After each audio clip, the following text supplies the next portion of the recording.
I think we'll get this started. Are you all set there, Steve? Okay.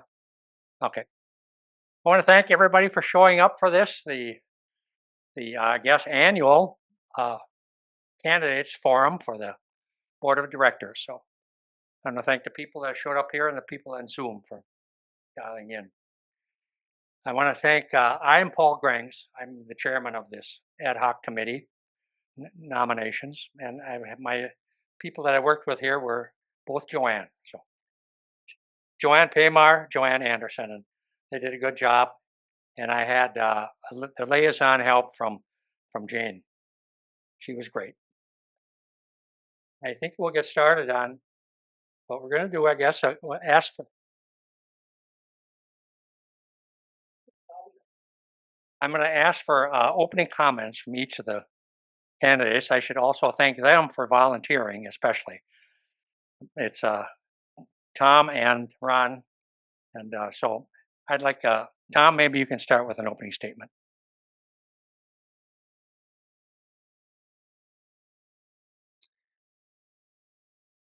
Well, thank you for coming. I'm Tom Kopacek. You probably know me, but I just want to make an opening comment in terms of, I've been on the board for 6 years since the cooperative opened, and at one point in time, the cooperative even voted, if you remember, on term limits. And at one point, there was maybe consideration of 2 terms. I think at that time there were 52 units that said no, they did not support term limits, and there were 23 that said yes, we would like term limits. So, sort of with that context, I gave this at the end of my term this year, I gave serious consideration to not running, and I decided after some consideration, I was not aware of other people wanting to run. I thought that I would run one more term to allow it to bring some stability and experience to the board, and so that's why I'm running again. I am very pleased with the board that we've had in the past. They've been a great board, and I think there's a lot of experience on the board currently, and I'm willing to be part of that again for another term. Probably the last one, though. Thanks, Tom. Now, Ron. Okay, I will. I've been like Tom. Mary and I have been here since day one. We've watched the co-op organize itself, become a cohesive, functional body in many, many ways. And I have a great history with co-ops. I grew up at a farm in southeastern South Dakota, and my parents were members of the Farmers Co-op Oil Company, Farmers Co-op Elevator Company, the Farmers Co-op Rural Electric. What else was there? We even had a co-op mortuary, if you believe it, and I'm not kidding. And it finally was sold to a commercial or to a private company, probably about 1912 or 13, not 2012 or 13. So I know a little bit about co-ops, and I think the board plural that Applewood's had over the almost 7 years we've been here have done a great job. You look at the fact we got through COVID, which was a total surprise to the whole world, and certainly to the United States, Minnesota, and right here at Applewood. We got through all of that in good shape, and we're in good stead right now. So that's basically I'm running to try to preserve that trend and keep it rolling. Thanks, Ron. What we're going to do is ask a series of questions now to each of you. We'll kind of rotate the 3 of us in our committee, and I'm going to start it off. I think I'll start with you, Tom, on this question. What do you see as the main items of concern for Applewood, Pointe, Eagan to continue to be successful for the next 5, 10, or even further years into the future?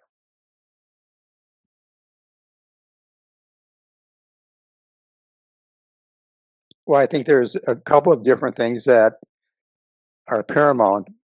A couple of things that I think we're actually in pretty good shape right now. And right now, I think of marketing and I think of financial reserves. I think they're going to be paramount going forward.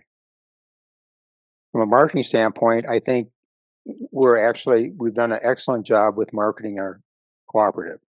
We have a strong wait list, but I think the wait list, in my mind, could be even bigger. I mean, I think this ought to be the premier place that everybody wants to come to. And even though there's 112 on the wait list, that could easily be 150.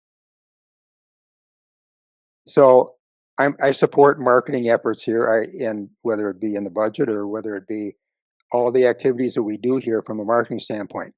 And the financial reserves, I feel our financial reserves are they're very good right now for a 7-year-old cooperative.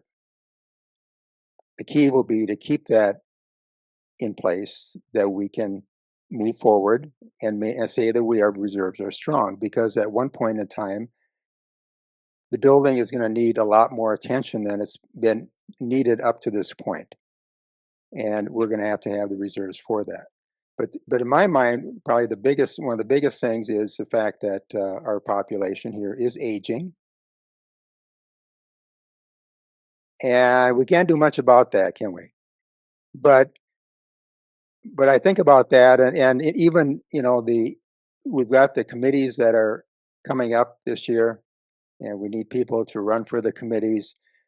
We only ended up with 2 members running for the board this year, and I'm actually quite disappointed in our community for that. We have 158 members. I think that breakdown is 87 women and 68 men or something like that. But I just think that we can do better than that. I know that we're becoming an aging population, but to only have 2 members willing to run for the board out of 158, it seems like we can do better than that. So I think we have to work on finding ways for engagement in our leadership of our cooperative and the committees coming up. My hope is that we will have members that will be wanting to step forward and be on those committees. And I think this is kind of a telling time right here, leading up in the next month, as to how many we have, and we'll figure out if we don't have enough people, maybe the committees have to be smaller or something. But I have confidence that I think that the committees will be filled very adequately, and we will have a great several years coming up. Thanks, Tom. Ron, do you need the question reread? Same question. Yep. Okay. What do you see as the main items of concern for Applewood, Pointe, Eagan to continue to be successful for the next 10, 15, or future years? Well, I just echo what Tom just said, but I'd extend it into the committee situation even more than that. We had a county fair committee day here, or a day and a couple hours recently. We had tables around here. We had very few people show up, and most of the people who showed up were people already on committees. And I would have hoped for more interest to find out what committees actually do or don't do, and it wasn't there. The other thing that I think relates to the ongoing future, my sister-in-law and brother-in-law live in Belle Plaine, and they're contemplating moving to something like this. They'd like to move here, but they look at the waiting list and look elsewhere. And they were commenting, they did a weekend where I don't know how many different co-ops they went to. Applewood co-ops, I think it's Summer Hill or Summerwood or something like that. I'm not quite sure what it's called. There's Real Life. There's a bunch of others, and some of their comments kind of echoed things that we could be looking at in the future. They were looking at a Summer Hill or Summerwood somewhere not too far from here, and they drove in the parking or the drives, and the parking area had all kinds of potholes in it, asphalt that should have been replaced 5 years ago. And they called the office manager. The voicemail was full, couldn't take any more voicemails. So there's an attitude that needs to be present, and it's an attitude of progress, of attention to detail that needs to be maintained. And we're doing that. We got to keep doing that, and we'll be more challenged as the building ages and as we age. Thanks, Ron. Now we'll have a question from Joanne with an E.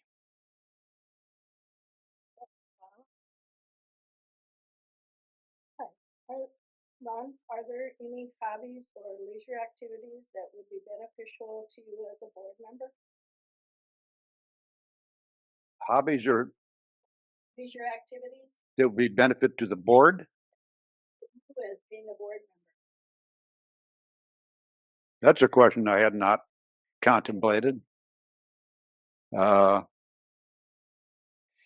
Probably need to practice more shooting pool because I'm not doing terribly well. Same question. Well, I think one thing I'd like to do more is read. And I find myself probably not having the time to read as much as I would like to. Right now, much of my leisure time, I think, is probably taken up with following our grandkids around. Sally and I love to do that, and no matter the sport or wherever it might be. So that's taking up a lot of time right now. Uh, I think I've always been a person that has served in various capacities, whether it be a board or whether it be some other activity or something like that. And those are things I do like to do. And so that's probably why I end up doing a lot of them. But if I wasn't on the board, I think I would have more time to pursue some other things like reading or travel more. I think it's probably something we would do. Now we'll have a question from Joanne. Or Tom. How do you feel when you make a decision that is best for our co-op community, even though you personally may not agree with that decision? How do you handle the situation? Well, that's an interesting question. I know one of the there's a couple of points to that. But one of the things that, when we signed as candidates, the intent to run for them, one of the points on there says that we abide by making decisions that are for the good of the cooperative, and that when we make a decision as a board, that we stand behind the board decision, even though we maybe didn't agree with that personally. So I feel like I handled that pretty well. I don't know that we've had many, in my mind, I don't know that we've made too many decisions that haven't been what the cooperative wanted. I think maybe I look back my term on the board. I think the garage issue took a while to resolve. I think the decision that came out eventually was one that the members wanted. And so I think I can move on. I think I move. If that's the decision that the community wants, then I think that's probably the one that the board should adopt. And I, even though I might not personally agree with that, but I can't say that there have been many instances of that.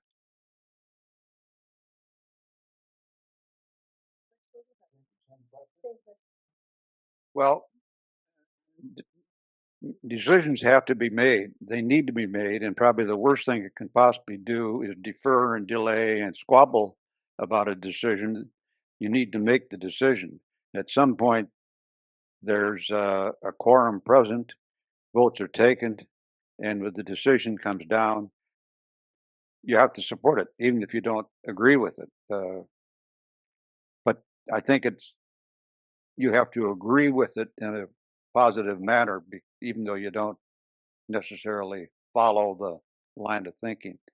It's important that there be unity going forward, so you don't have a lot of squabbling going on about an issue that becomes a bigger issue than the original question.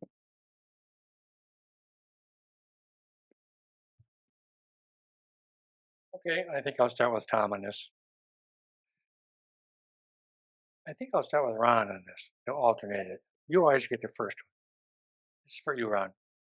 How would you suggest we get more members involved in the co-op? You're referring to like on committees or running for the board or that kind of thing? Yeah. I think we tried some things that haven't worked all that well. The county fair didn't surface a lot of new candidates.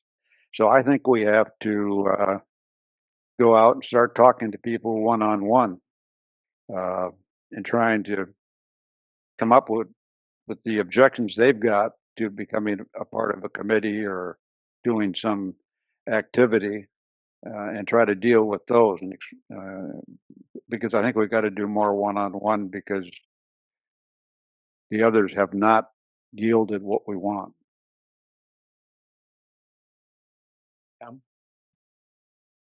I totally agree with what Ron said, and I would add to that when committees are established, I think there's a tendency that maybe more of the work gets done by certain members of the committee, and maybe it isn't adequately spread out amongst the members.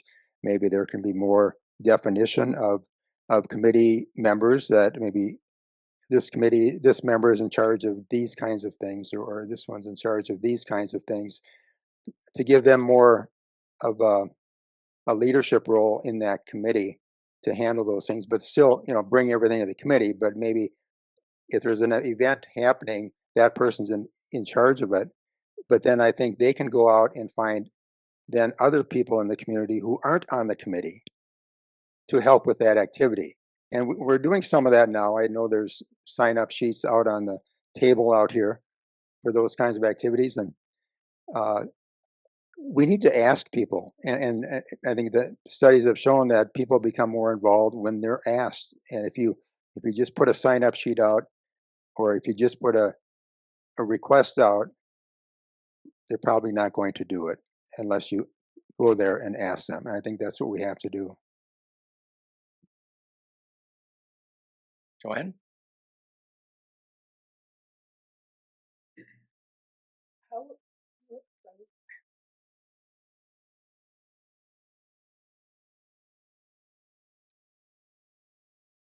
What are your thoughts about using surveys to determine member interest and or perspective?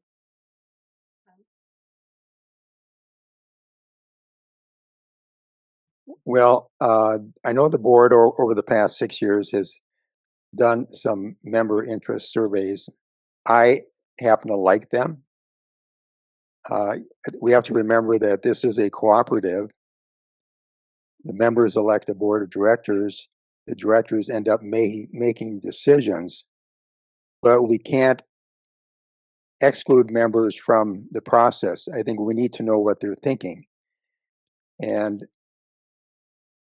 surveys, in my mind, are a way that we can understand what the members really want. We've done that a few times, and I think based on their feelings, I think some of the decisions have gone that way. The decision still has to be made by the board, but I think it really allows the members to give their opinion and their perspective on something. I think we have to do that. I think when we're looking at landscaping and so forth here, I felt it was important that we have to have a town hall or something to get members together, so everybody can hear what maybe other members are thinking.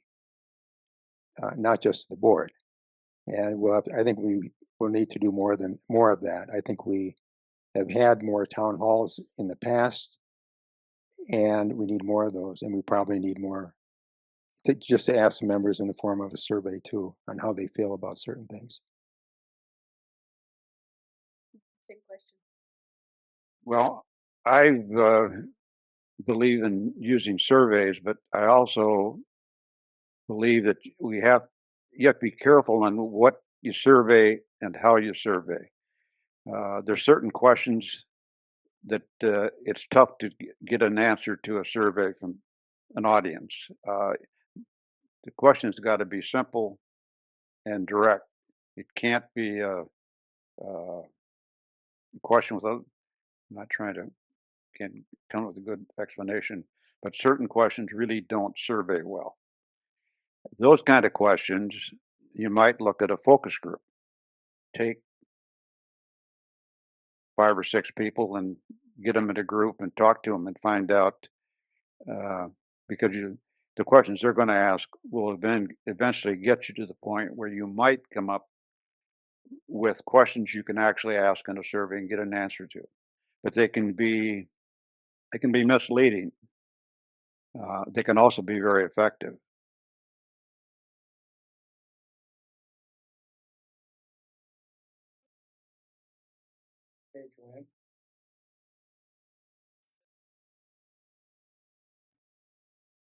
What is your, let's see, this is going to be for, this is for you first. Okay, I got it on. Oh, got it. What is your understanding of the relationship between standing committee recommendations and board action? What is the difference?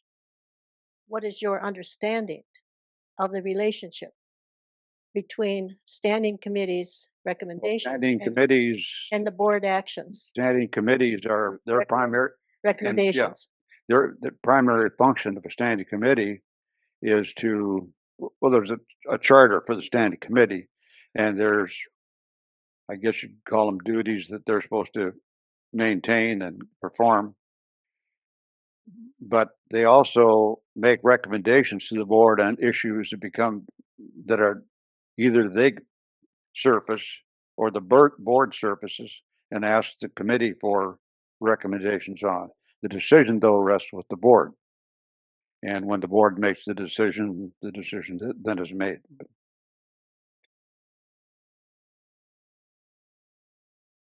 I think the recommendation from a standing committee is very important. I mean, I think we've seen that many times here. We have a lot of committees. We have 8 standing committees. They can make recommendations. These are all things that the board does not have time to look at all of these things on their own, and that's why the importance of these committees and their recommendations. Now, having said that, it has to be the board's decision in the end as to what goes. And I think the board has always appreciated the recommendations from the committees because they've thought it through. If there's something maybe the board has felt that they've not thought through, maybe they send it back to them again or something like that. But ultimately, though, in the end, it has to be the decision of the board and the board acting in the interests of what they feel is the best interests of the cooperative. This is for you, Tom. What do you feel is the most important role of the board and why?